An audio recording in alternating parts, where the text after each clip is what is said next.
Please stand up for the opening prayer to be led by Kobe. Let's bow our head and close our eyes. Let's pray. Amen. Good morning, class. Good morning, teacher. How are you today? We are good. I'm glad that you are good today. Please be seated. Before we proceed to our next lesson, let's have a short recap. What we have learned yesterday. I have here the picture, and I want you to identify what is the name of these farming tools. For the number one, who wants to answer? Chloe, please stand up. What is this one? Trowel. Trowel. Very good. Please be seated. For the number two, Kobe, can you answer this one? Rake. Rake. Very good. For the number three, Chloe, what's this one? Hoe. Hoe. It's a hoe. And then the last one, Pigmato. Pigmato. What equipments? Kobe. Used in digging and cleaning the garden. Yes, very good. That is correct. Please give a hand for Kobe. Very good. We will proceed to the next topic. Please read the instruction, Kobe. Activity. Place your choices. You have a backyard garden. Put the pictures in the appropriate places. Does it have good or bad effects on your vegetables production? Thank you, Kobe. Do you understand, class? Yes. What will you do is, we have here the backyard garden. What is planted is, what is this one? What is vegetable this one? Petchay. Pechay, very good. This one, Kobe. Okra, very good. In this one, Talong. talong or eggplant in Eggplant. English. And we have here the 4 pictures. I want you to identify if this one has a good effect or a bad effect. You will stick it in the lower part. For the number one, who wants to answer? Chloe. What is this one? Come here, Tapa. What is this one? Check. What is this one in the picture? It is an animal manure. So we will put this one on the where? Louder? Check. Is that correct? Yes. This one. For the next picture. What is on the picture, Kobe? Compost pit. So where do we put this one? Check. Check, because it is a form of fertilizer. For the third one, what is in the third one, Chloe? Third picture. What is that? What is this? Rashes. Is it check or X? X. X. So we will put this one in the X. And the last one, Kobe. You identify what is in the picture. Goats eating the vegetable. Vegetables. Is that check or X? X. X. So you put that one on the X part.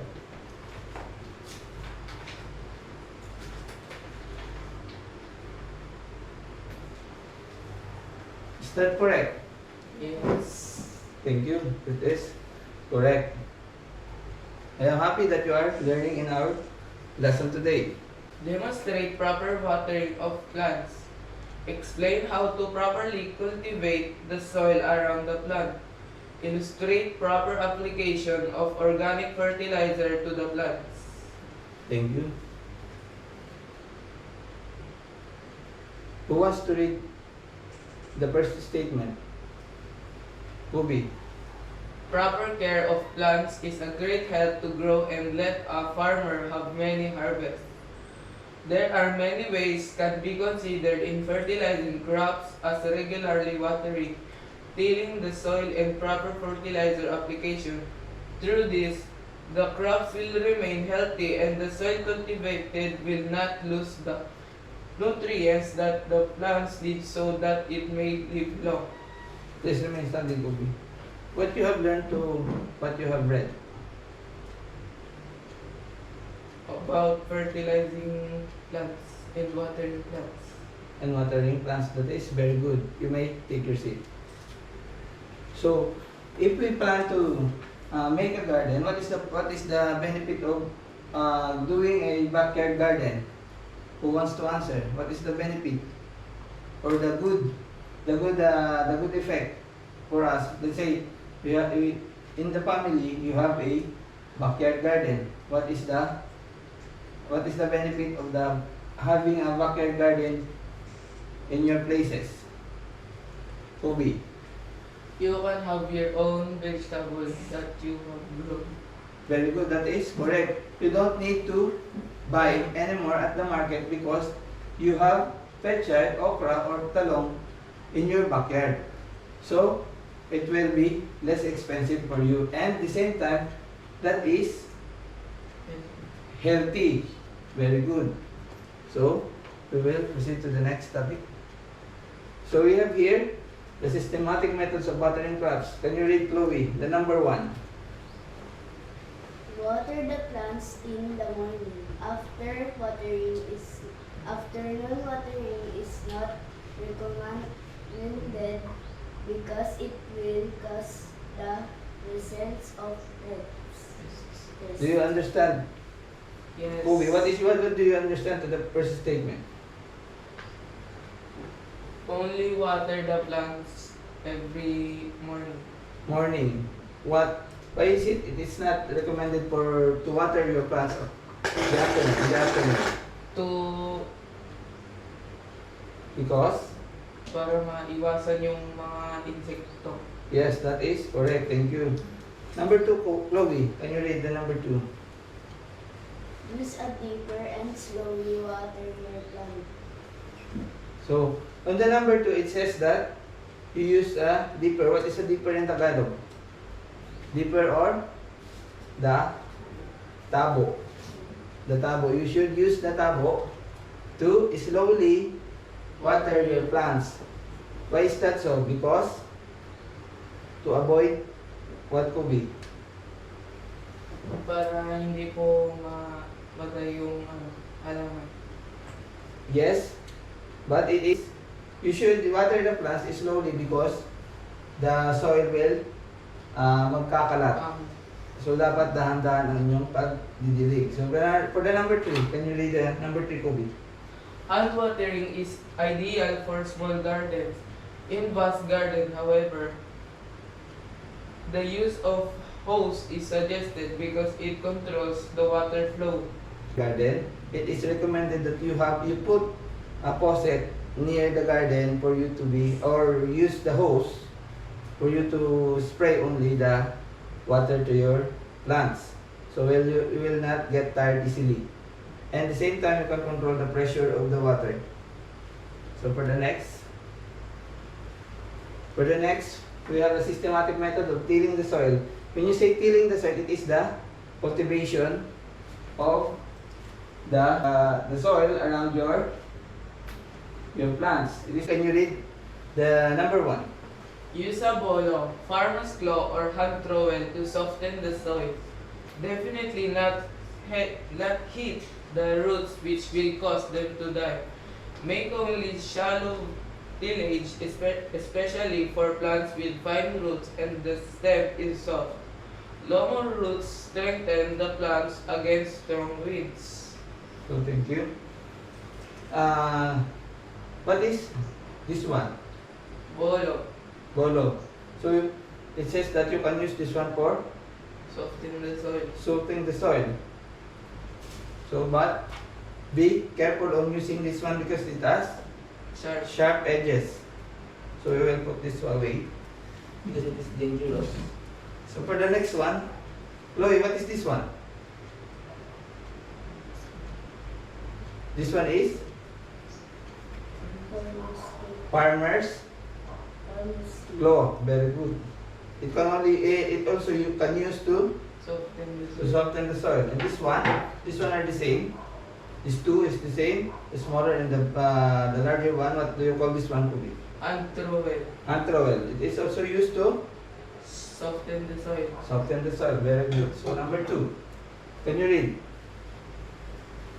Keep removing the weeds around the plant so that it will absorb the fertilizer and water that is watered on the plant. So thank you.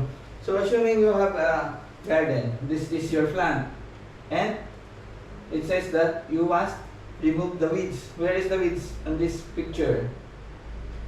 The weeds, Kobe, can you show us the weeds? This one. So this one, thank you, please be seated. This one, this weeds is competing to the fertilizer that is absorbed by the root. So you will remove this one regularly. So let's say example, we use the compost pit and the animal manure and put it on your plants. Then the weeds will grow. You must take it off. You must remove for your plants to absorb the proper nutrients in the soil. So for the number 3, Large tracts of land are refined by use of bolo and rake. for the last number, According to those who have experiences, get in the habit of talking to plants, although it has no basis in science yet. so it says that you saw your mother talking to your plants. Yes. Yes? It doesn't have a scientific explanation, but it is believed to talking to your plants will give your plants or flowers more flowers to bloom. For the next slide, it says that in the systematic application of organic fertilizer, there are different ways to apply the organic fertilizer. So in this picture, the animal manure and the compost pit are only sample of organic fertilizer. We do have a synthetic fertilizer, or what you call the chemical fertilizer. It is harmful, but other farmers use that one because it is available on the market compared to this one. So on the number 1, the broadcasting method, it is the fertilizer are spread on the surface of the soil. So when you apply the fertilizer, you make broadcasting. The broadcasting is you saboy the fertilizer on the garden. So for the number 2, Side dressing method.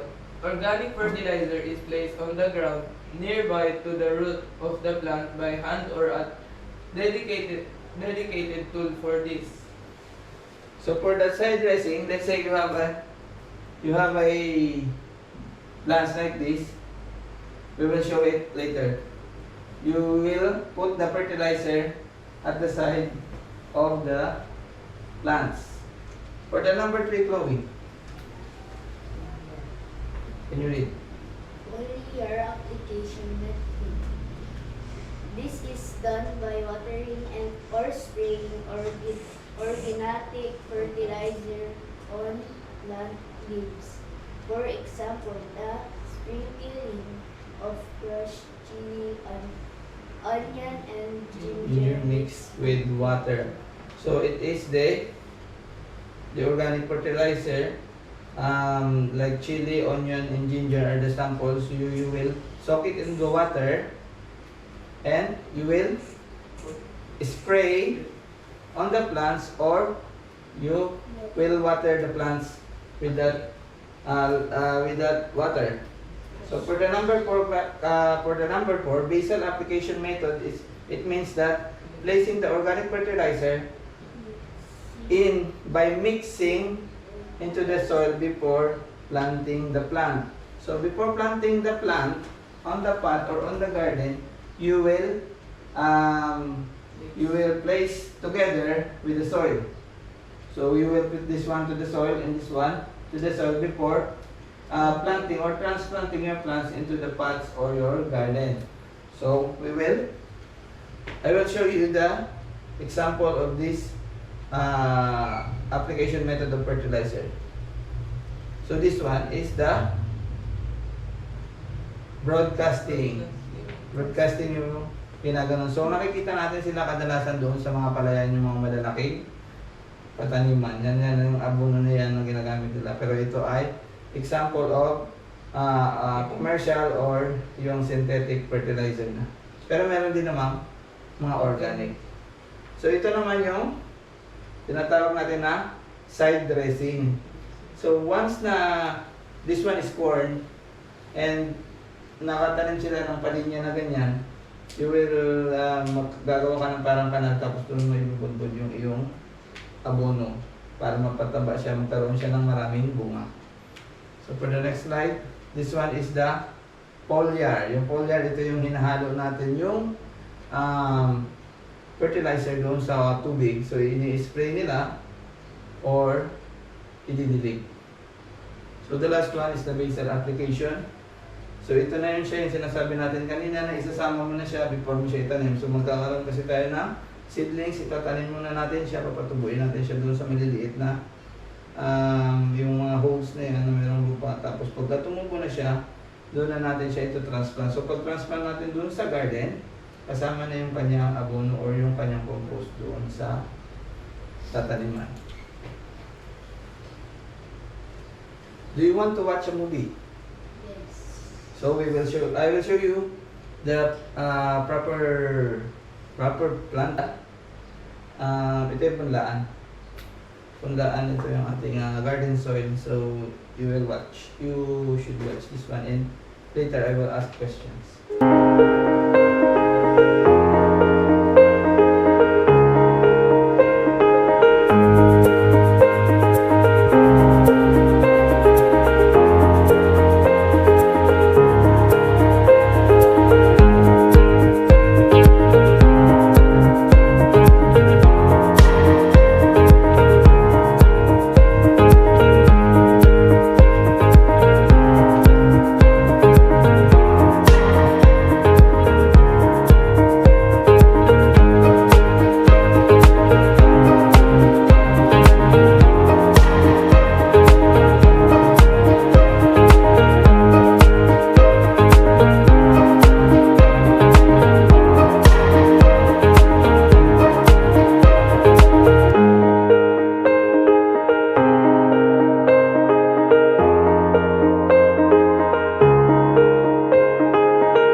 transplant ng ating seedlings doon sa ating DIY na pot. Meron tayong DIY na pot dyan. Ito yung anong soil ito? Garden.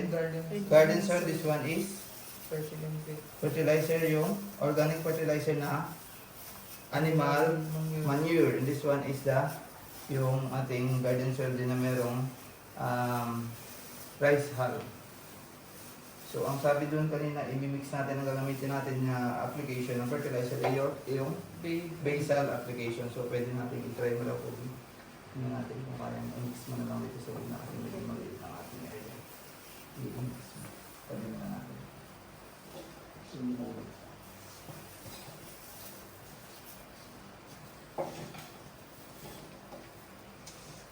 Pwede mo siguro ang dagdagan ko. Ikaw, Chloe, try. Isama ka ng siya. Dito tayo kami dito. Yan, isama ka naman. Yan ang pagkakaan. Ito ay pang healing. Dahan-dahan tamaan ng kamay. Isa mo na yung pag, ano yun, yan, ito mo na. Yan. Dapat meron kayong yung gamit na yung pang garden. Dapat hindi yun. Pinapakita lang natin dito para makita nila yung actual na pagka-transplant. So, nami-mix na yun siya. Mix lang ng sila. Okay. Okay na, Chloe. Atas ka, Chloe. So, assuming na rin nahalo na natin ang maayos siya, ililipat na natin siya sa pot. Sige. Chloe, lipat mo. So, gawin dito. Ang gamit tayo ng tools naman tayo. Isa. Sige, lipat. Yan. Sige, ito. Gusto mo talaga kamayin.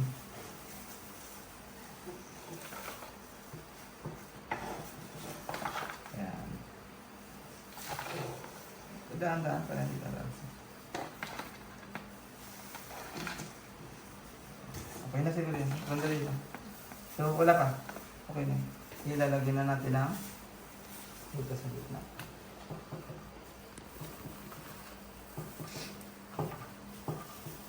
Tapos, Chloe. So, ikaw maglagay. Okay. Ito, dahan-dahan pa rin. Yan. Tapos ilagay mo dito. Yan. Tapos, ito. Huwag ka dito. Yung pagkikita nyo sa kami. So, tatakpan na natin sa mga lupa ka. Siksik lang. Kubi, bitawan mo na kubi. Okay na. Pakitakpan mo yung kubi. Ilagay mo lahat ng ano.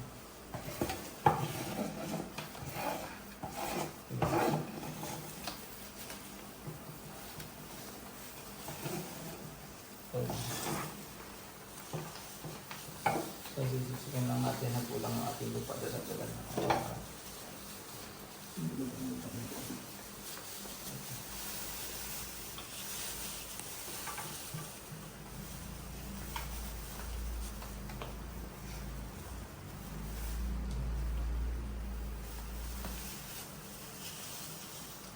So ngayon, iwawater na natin siya after natin siyang mataniman. Lagyan lang natin dito kasi baka magkalat yung tubig.